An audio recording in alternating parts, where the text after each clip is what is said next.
This podcast is sponsored by Phase Law. Picture this: a data subject access request has just landed on your desk. You've got 30 days to go through 40,000 documents across email, Slack, and 3 shared drives. And your review process is Adobe Acrobat and a lot of coffee. Sound familiar? That's the problem Phase Law solves.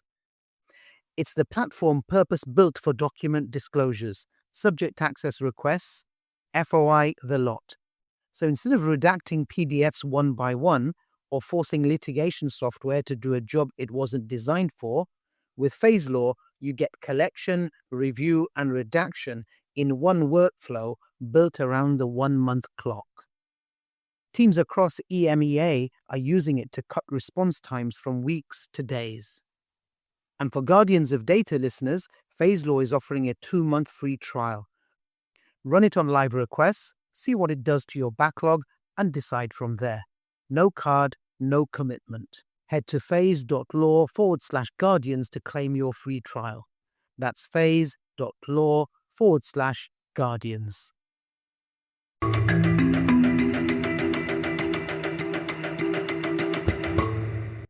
Welcome to Guardians of Data, the show where we explore the world of information law and information governance, from privacy and AI to cybersecurity and freedom of information.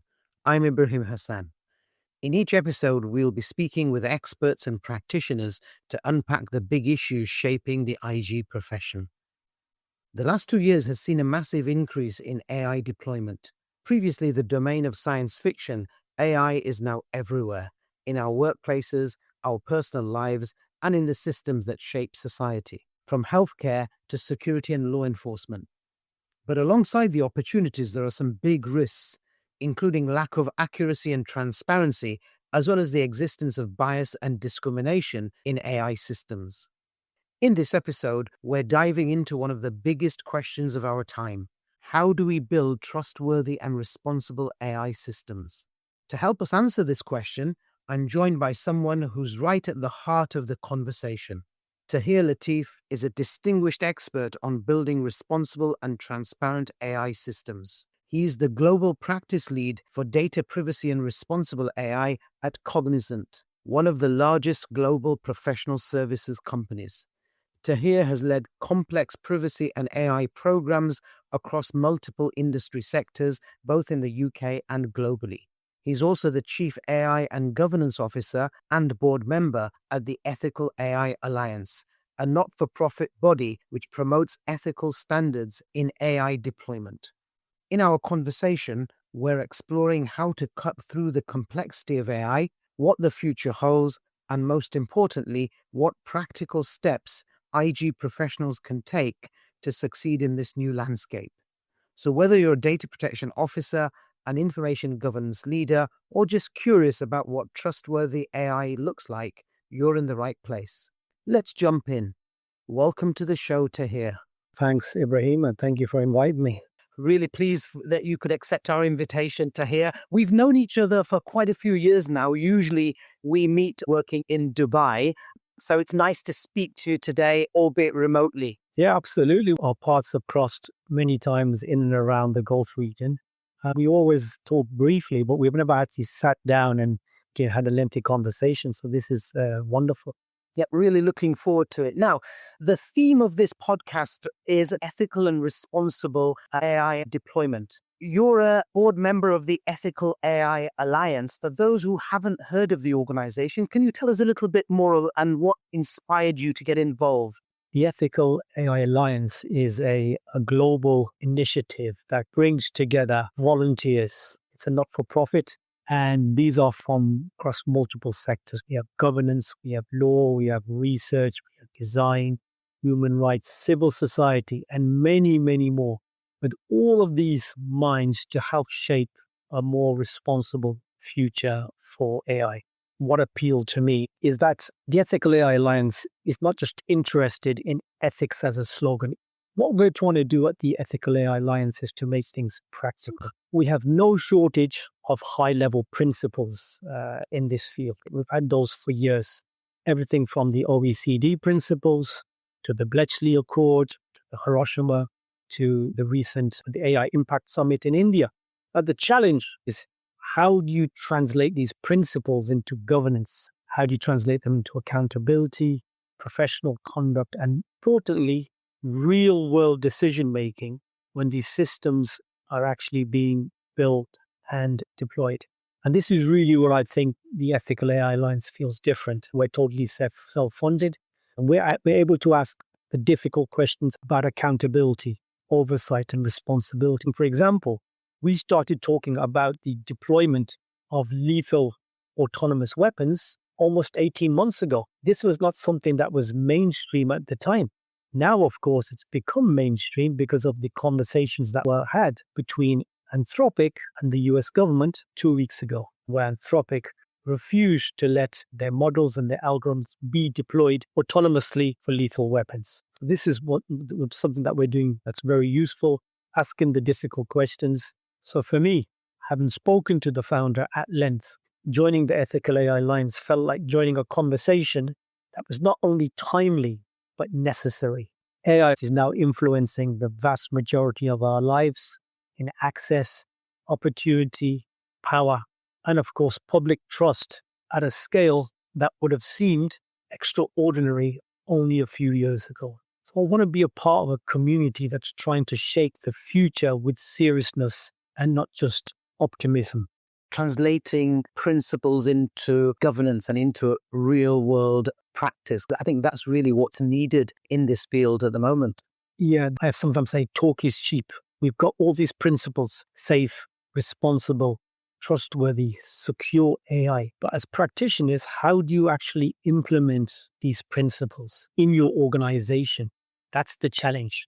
We have what we want to do, but how do we actually implement it? And that's why I said the Ethical AI Alliance, together with hundreds of other small not-for-profits, civil society, independently. And of course, we also work collaboratively with these other organizations to try and make sure that we can implement AI for good and AI for all of humanity. And that also involves crossing the global north and global south divide, because you have AI that can uplift nations with increasing GDP as one example. But of course, it has to be fair and equitable across the globe. You mentioned the controversy recently with Anthropic and the US government. There's been other stories involving ethical, or some would say unethical, use of AI. A recent report by an international sustainable food think tank claims that companies and industrial agriculture are playing with the food system by using AI to undermine farmers in choosing what the world eats, often focusing on the most productive and profitable crops. And then we've got the UK government facing calls for stronger safeguards on the use of facial recognition technology after the Home Office admitted it's more likely to incorrectly identify Black and Asian people than their white counterparts. So lots of stories about unethical use or deployment of AI. But how do you define the term ethical AI in simple, practical terms? Before I go into that, Ibrahim, you gave two examples. And these are two examples out of hundreds. It's not a case of AI for the vast majority is great and good. AI that is directed or utilized incorrectly leads to these unethical deployments. So to answer your question, what is ethical AI in very simple terms? I think you already touched upon it. If we flip your use cases, ethical AI is AI that people can trust because it respects people and not just performance targets. And the performance target, the one you gave for the food industry, that's meeting a certain target. And trust is, on the way home today, I was reading yet again another incident of facial recognition here within London, because that's where it was first trialed. This is real-time facial recognition used by the Metropolitan Police that is unfairly and discriminatorily targeting anyone with dark skin, because it cannot determine with a great deal of accuracy, is this a suspect or isn't it? Because AI can make decisions at machine speed, but what it relies upon is plausibility. It doesn't rely upon accuracy. And there's a difference between what AI thinks and what the truth is. And therein lies the huge challenge. I see. So we've discussed the difficulties. We've got bias, we've got discrimination, etc. If an organization is starting out implementing an AI solution and they want to ensure it's going to be lawful but also ethical, what practical steps would you recommend from day one they implement? Okay, well, there's two things there. Firstly, ensuring that you understand why the AI is being developed and deployed. It's to understand the actual use cases, because often there's just a rush. I call it AI everywhere for everything. So when I often speak to clients, I'm like, okay, we're an AI first company. I'm like, okay, but AI for what? The main challenge is they view AI as the strategy. Now, you can have AI strategy, but AI itself, the use of AI, is not a strategy. AI is a means of getting there. So the biggest risk I see is that the deployment is moving faster than the institutional maturity. A lot of organizations are moving from experimentation to implementation in a race to get to market. FOMO, because the competitors are doing it. The goal rush. AI can increase profitability, streamline, reduce costs, give us that commercial edge. They're deploying, but they haven't built the governance, the documentation, the assurance, the oversight, and the accountability needed to manage that implementation responsibly. So, in other words, the appetite is ahead of the discipline. And that's the underlying problem. That's what leads to unethical deployment. In terms of actually how to deploy, there's several major risk areas, and I'll go about these in a very high level. First is, and this is widely documented, is that if you have clearly defined use cases for the organization, the challenge will not be your compute, it will not be your deployment, possibly won't even be your algorithm or your model. The major challenge is poor data foundations, because the system inherits the qualities and the weaknesses of the data that it relies upon. So you talked about discrimination and bias. That come on the model itself, in other words, on the actual data scientists, because when they code, they are coding their unconscious biases into the actual algorithm. But similarly, if the data is biased, if it's incomplete, if it's unlawfully sourced, if it's poorly classified, badly governed, or it's disconnected from its original purpose, then that organization is not innovating on solid ground, just scaling risk. And those risks will include ethical challenges. The second is overconfidence. And this is where I think it's over-reliance, because everyone assumes that AI produces output in a way that must be true. AI said it is, so therefore it's authoritative, therefore I will believe it. Because of course, it's fast, it's fluent, it's highly persuasive. But as I mentioned earlier, fluency is not the same as truth. We have plausibility and we have veracity. And also, confidence is not the same as reliability. Now, this is where the human element comes into it. If people are not trained to challenge these outputs and to validate the results and to understand the limitations, then the risk of misplaced reliance becomes very real. One of the things that organizations need, they need that training and awareness. But we often hear this term, Ibrahim, human in the loop. Now, what if the human has no idea what they're looking for? So you've got a human in the loop that is just basically pressing yes every time, because they do not know what guardrails and what safeguards they should be looking out for. So even this reliance upon this is not fully automated, everything is run by guardrails and decision gates and human in the loop. If the human in the loop has not got the sufficient knowledge, the training, or the empowerment element is also very important. You've thrown me into a role. You will now have the decision gate here. And whatever comes your way, just click yes. Now, if I see an output from a model that I feel is unethical, or it's biased, or it's discriminatory, and I've raised my voice, but I haven't been sufficiently empowered to stop the process, then it's just a tick box exercise for the organization to say, yes, we've got all this governance in place. We've got a policy, we've got governance in place, but nothing is actually being checked or validated. That's one of the major challenges. It's very hard to roll back a large-scale model that's been deployed to the public, to the stakeholders, to your clients, to your customers, very difficult to roll back and to retrofit governance. You don't rush straight to the technology. And then the second challenge we have, I'm just talking about the technology is improving at such a scale that we are struggling to actually keep up with all of the challenges that this improvements in technology is bringing, where it's leading to an actual governance debt because it's being deployed at speed and at scale. Governance professionals are not only trying to catch up, because we have to catch up. We're already in deficit, but the technology is improving each and every week. We hear about a new model, about new capabilities. It's already very challenging, and these models are already very complex, and this gap is merely increasing. So just to recap, you're advocating an ethics by design approach, starting off with the foundations where an organization understands and defines the use case very clearly, and also looking at improving the data quality, the actual raw data upon which the AI model is going to feed, so to speak. And then thirdly, to train and empower staff to be able to check and challenge the outputs. That's a great summary. We often hear the terms explainability and transparency when it comes to ensuring that AI is deployed in an ethical manner. Just a bit of advice about those terms and what they mean practically.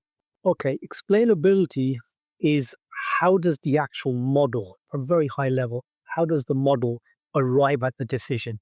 So if we look at the life cycle, we have the input, which is the data. The input is fed into the training and testing pipelines to look at how it performs.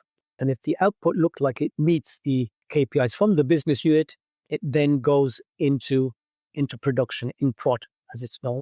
And when it goes into production, if you have a machine learning approach, for example, if you have deep learning or neural networks, we know what's going into the model in terms of data. We know how the model has been programmed in terms of science, but we do not then know how that maths is actually using this data.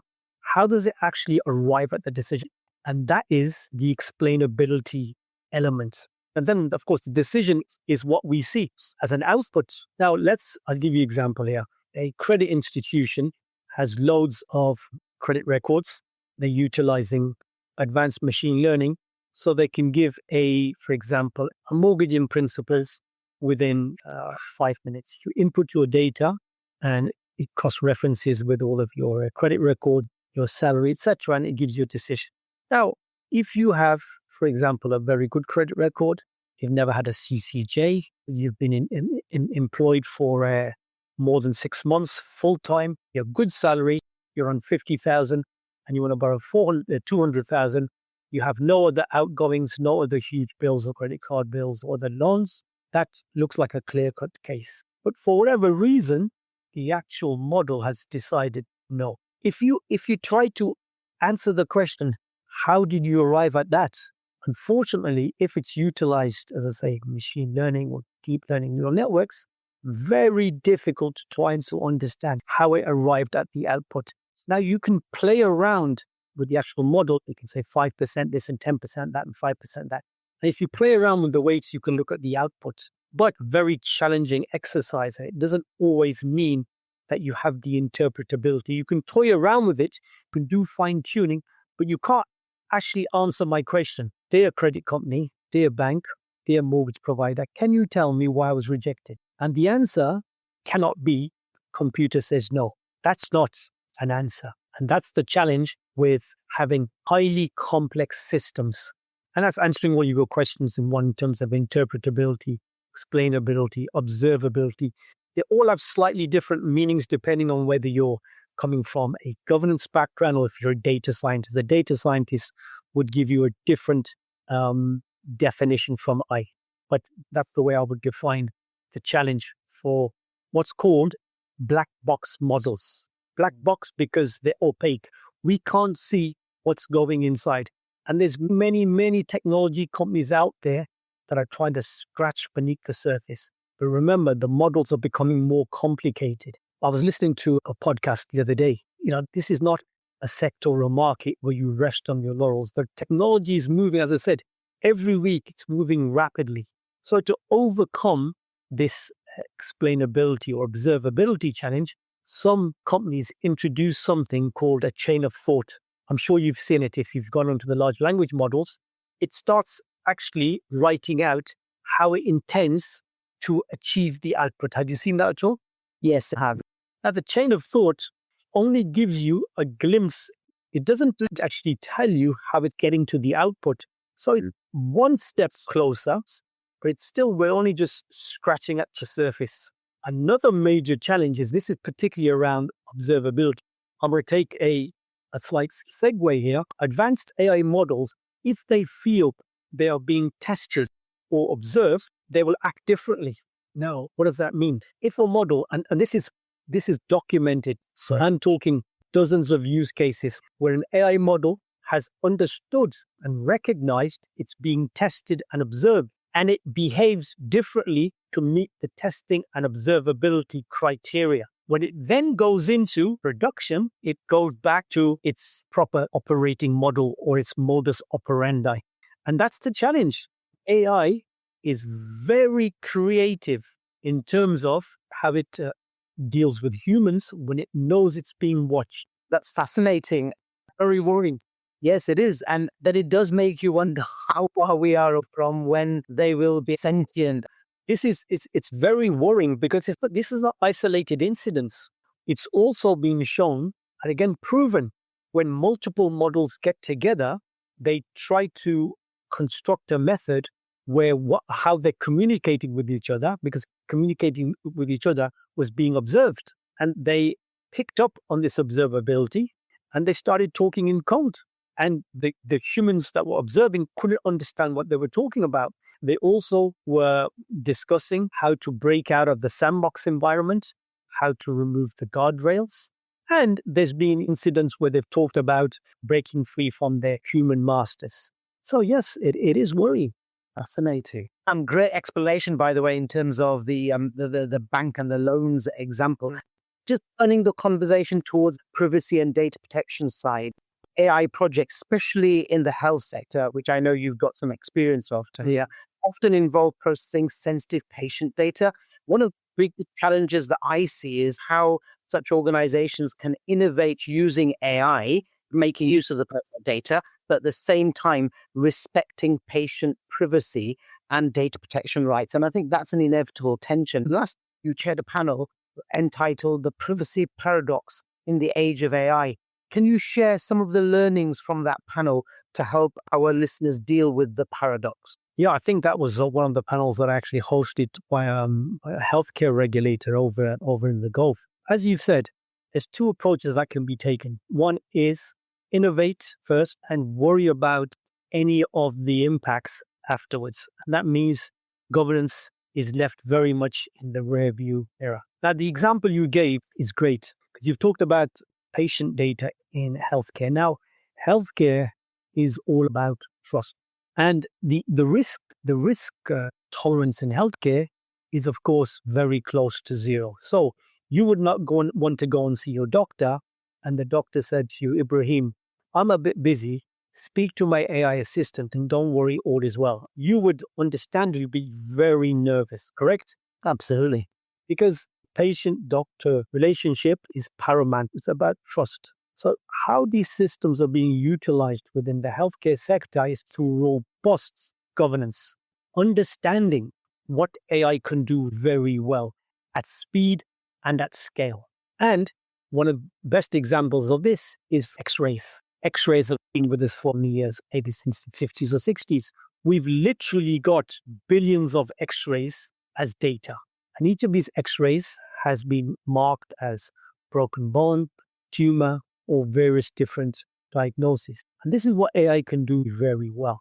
It has an image and the image has been labeled. That's called supervised learning. So it recognizes by going through billions of these images precisely what the image is and more importantly, what it isn't. And it can do it at such speed and scale and accuracy that actually traditional radiographers now are being retrained to utilize AI.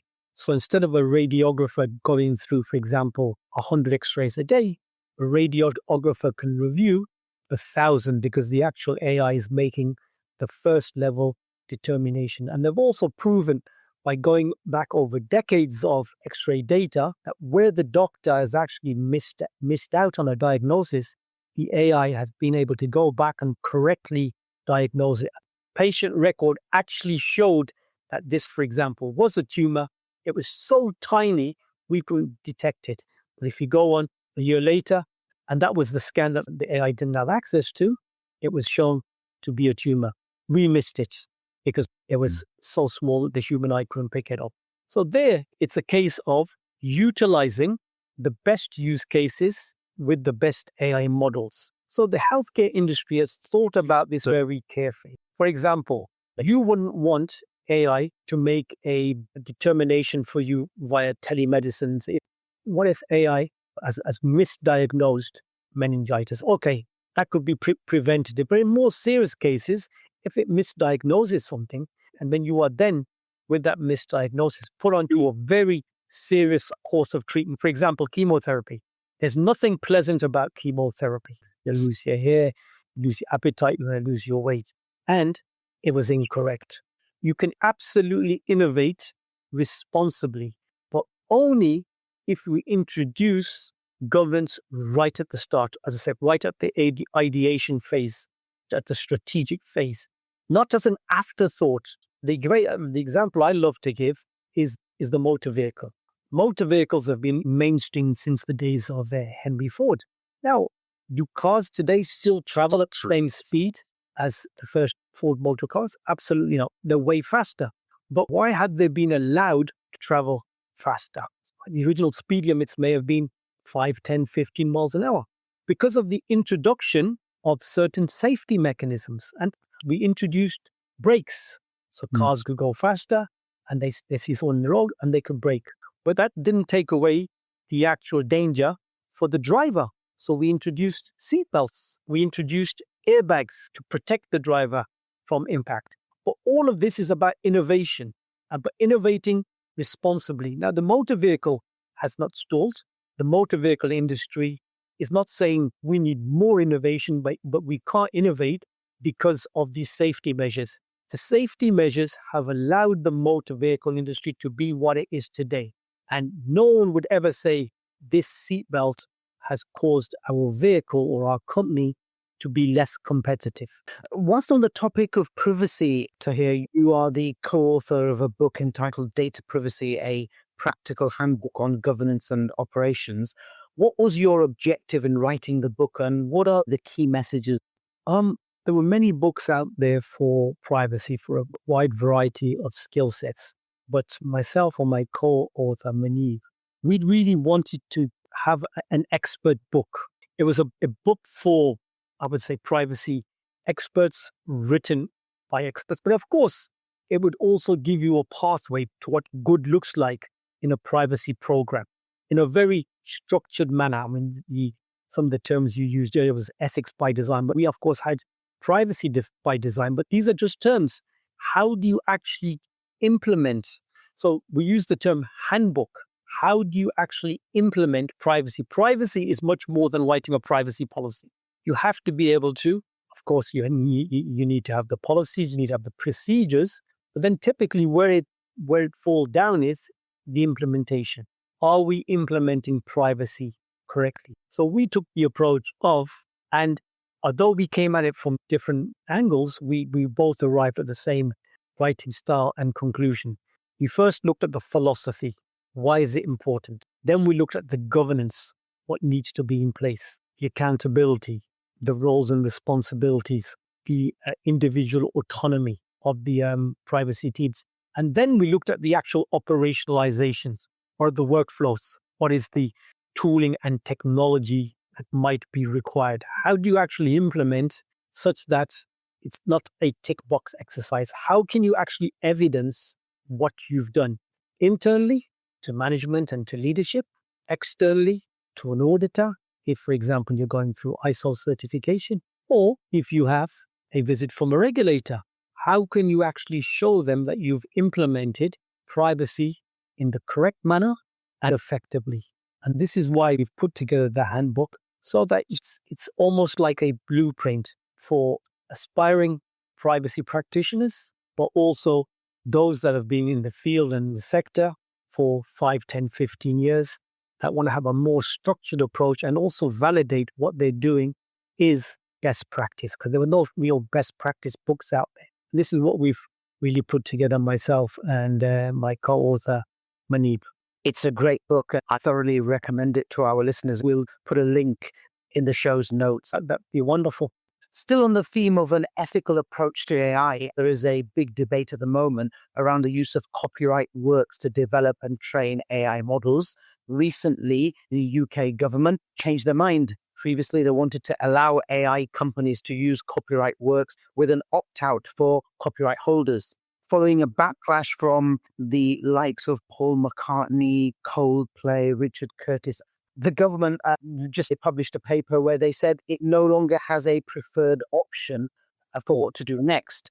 Whereas in the US, they've taken the litigation approach, and a number of companies are suing, particularly the generative AI companies, for breach of copyright. The AI folks are, of course, arguing fair use due to the transformative nature of the technology, whilst the creators are claiming infringement. I just wanted to get a view from you as to where you stand on the AI and copyright debate. How should the law balance, on the one hand, creators' rights with the drive, on the other hand, to innovate and develop AI models for society's good? Yeah, you've touched upon the different approaches. The US has this fair use. Fair use allows you to use some elements of copyrighted works for creative use. The example you gave, I think it was Claude that was fined. It was fined either 150 million or 1.5 billion. And it's because it scraped the data, the original copyrighted data, in totality. In other words, beyond fair use, of thousands of authors. Now, each of these authors was given a flat fee settlement, but it was settled. Now, of course, I'm an author. I wouldn't want all of my original work to be ingested by an AI model. It's taken me a year to write a book, and now someone can get all of my output from an AI model in 2 or 3 minutes. So I do believe that copyright is important. Again, we talk about ethics. And being an author now, it's very personal to me. So for the UK, I tracked that story very carefully. And what was interesting was that the government first thought it was completely okay to utilize all of these artists, authors, singers, even actors as well, up in arms, because for them, their voice is the representation of who they are. Yeah, there have been stories of actors' voices, even their likeness being cloned. Ola Johansson was the voice of one of the generative AI models initially. Yeah, she was asked, she said no, and then they went and did it anyway. And then she called it out. So I believe that the rule of law is very important. I can understand why the big AI companies are doing it, because AI needs data. AI needs data to get to the output and the result that's required. And the more data, the more original data that it uses, the better the potential outcome. Now, let me just slightly twist this on its head. Are you familiar with the term AI slop, Ibrahim? I say all the time on LinkedIn. Right. So AI slop. Now, I talked about original data. Now, as humanity, just about all the data we've ever created has been, or very close to being, ingested by the big AI models. And not all of it, but we're very close to everything being ingested. The next few years, there'll be no original data left. So what organizations are, big tech companies now, they're using the output from original data, the output of that, to continue to train models. And again, academic researchers have proven that this leads to rapid degradation of output. In other words, original data, good output. AI-generated data, AI slop, leads to a rapid degradation of output, and then eventually leads to model collapse. And this is proven in many academic references. And that's the challenge that we're going to face. And this is the reason why I can see big tech will continue to lobby governments, because they will say, we don't have any data left. So if you want to continue to reach your country's GDP output, productivity, profitability, streamlining, the lobbying will intensify because the data is running out, Ibrahim. Interesting thoughts in terms of the future and how perhaps even tech companies can almost hold governments or countries to ransom to say, feed the monster, otherwise Face the consequences. Yep, the benefits of the AI deployment. And that uses nicely onto the future of regulation. Ever since the first mass usage AI tools burst onto the scene, there's been much talk of AI regulation. In the EU, of course, we have the EU AI Act. Other governments, like UK, are still to make up their minds. Do you think the future of AI will be more regulated, more open, or somewhere in between? It depends which side of the pond you're on and how much influence is being exerted at the political level and also at the lobbying level. And I'll give you a great example of this. We know that the current US government is pro-innovation and be very light on regulation, although something is going to be released, I believe, this Friday by the current administration, but I haven't seen it yet, so the jury's still out. But at the Paris summit last year, the EU was fully behind the EU AI Act and moving towards more regulation so you could innovate responsibly. Of course, that's the key term, responsible innovation, so that European stakeholders were protected in the same way that they were protected under GDPR. The vice president of the US, J.D. Vance, he came to that conference and he said, we don't want regulation. We don't believe regulation is the way.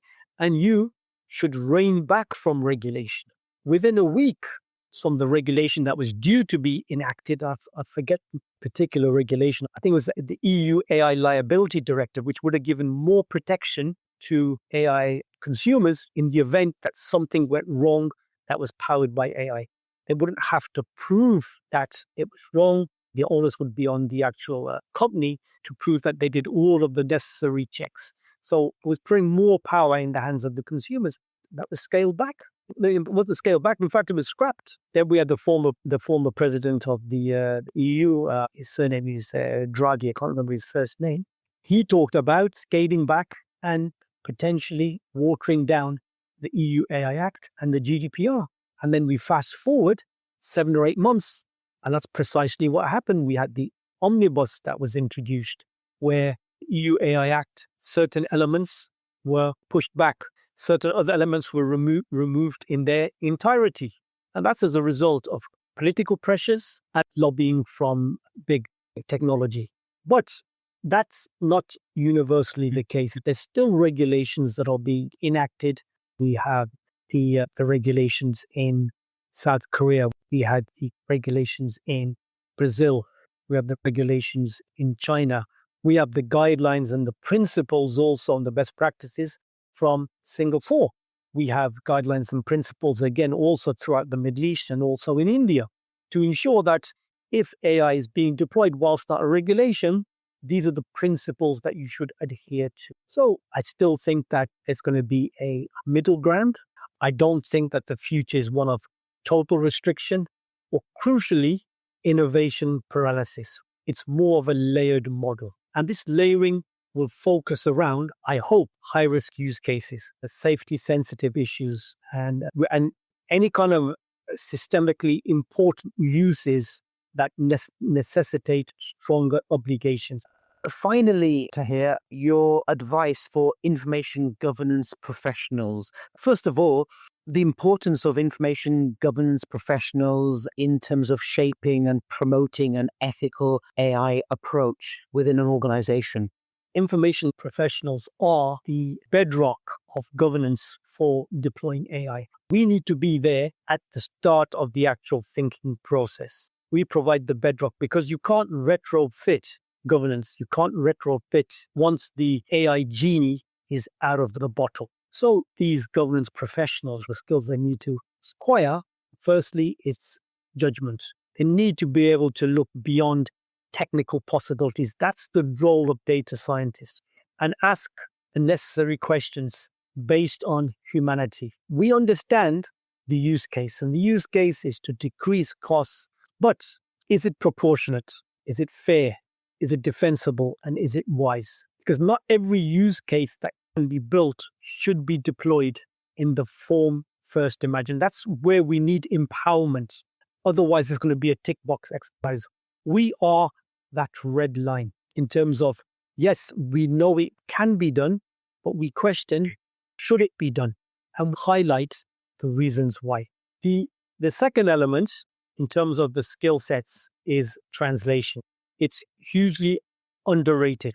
The people that add the most value in the AI field are the ones that can move beyond technical language, governance language, legal language, and executive language without losing the meaning. In other words, they can explain risk in a way that different audiences can understand and act upon. But this is not something that each and every governance professional can do. It's recognizing your skill sets, but also constantly upskilling. For example, I threw in a term earlier about supervised learning. I'm not a data scientist. I know the high-level elements. So when I'm speaking to a technical team, I can ask the question, why are you deciding to use this training method with this model? Or why are you deciding to use a very opaque model when something linear would suffice? I can ask the question, and of course, they may come with something very technical, but at least I know the limitations, the opportunities with these models. Just understand that legal, anyone that's in GDPR, governance professionals, understands the law without necessarily being a lawyer. They won't give legal advice, but they'd understand the ramifications of the articles in the GDPR and potentially what they mean. Executive language is very, very important. I always say to my colleagues globally when I'm teaching AI governance, be the voice of strategy, be that strategic voice. Don't go in and speak to execs and C-suite and say, you cannot do this because. That gives us the same old hats that we used to wear under GDPR, the Department of No. Don't speak to the GDPR team, they'll say no. Similarly, we can go back and add value.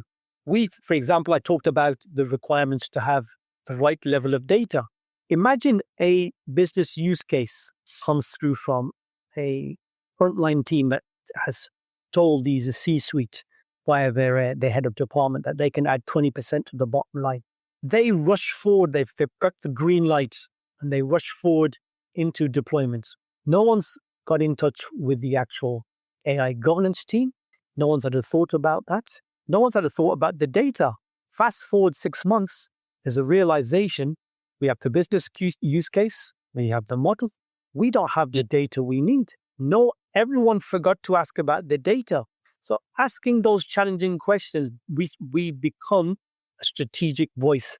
But of course, it's having that knowledge and knowing how to present to executives and something that can add value. If we deploy this responsibly, here are the benefit, as opposed to we must deploy responsibly. Show the benefits to leadership. These are our differentiators if we do it this way. If I was going to add a fourth, it would be humility. AI is moving very quickly, and no one has perfect mastery of every corner of it. I actually continue my learning each and every week. And the strongest professionals are the ones who stay curious and keep learning across disciplines. Sometimes I listen to highly technical podcasts. Honestly, I haven't got a clue what they're saying, Ibrahim. But I understand at a very top level, we're talking about observability. I understand at a top level, just staying curious, learning and saying, right, okay, I understand now that simply having a chain of thought doesn't mean that it's telling me what it's doing. If it recognizes that I'm observing it or I'm testing it, it's merely feeding me what I want to hear. Something else, like I said, if you give a model a question, give it 3 choices, and you say, but I think it's the third choice, it will pin it towards your choice, and it will give a defensible argument for that third choice, even though the third choice is wrong. This is the kind of sycophantic nature of AI. AI wants to please, or I say AI doesn't know right from wrong. It's neither ethical or unethical. All of that comes from us. The really valuable skill set and profile is not just technical knowledge or legal knowledge in isolation. It's sound judgment, strong communication, disciplined evidence practices. That's your documentation. And of course, the maturity to continuously learn.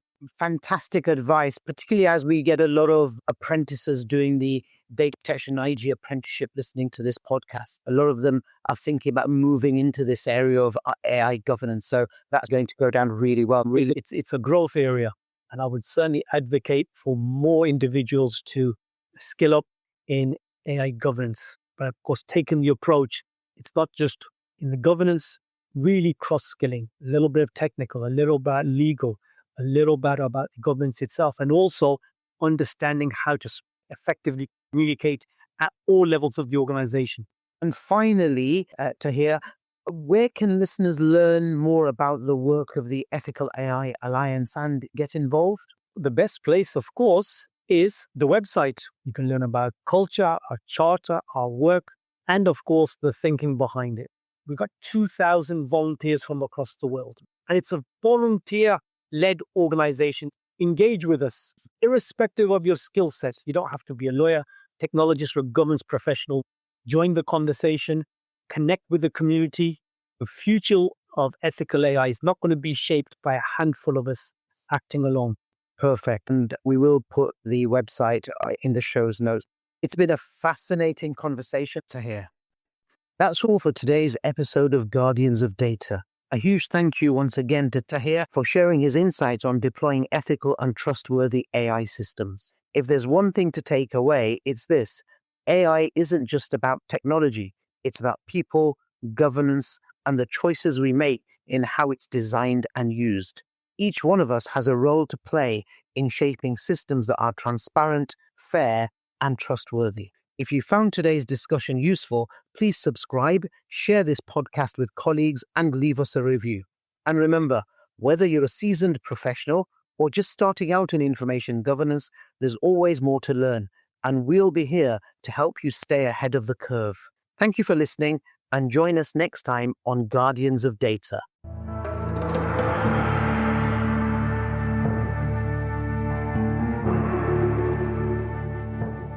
This podcast is sponsored by Phase Law. Phase Law is purpose-built for document disclosures like subject access requests and FOI requests. Instead of redacting PDFs one by one or forcing litigation software to do a job it wasn't designed for, with Phase Law, you get collection, review, and redaction in one workflow. Teams across the world are using it to cut response times from weeks to days. And for Guardians of Data listeners, Phase Law is offering a 2-month free trial. Run it on live requests, see what it does to your backlog, decide from there. No card, no commitment. Head to phase.law/guardians to claim your free trial. That's phase.law/guardians.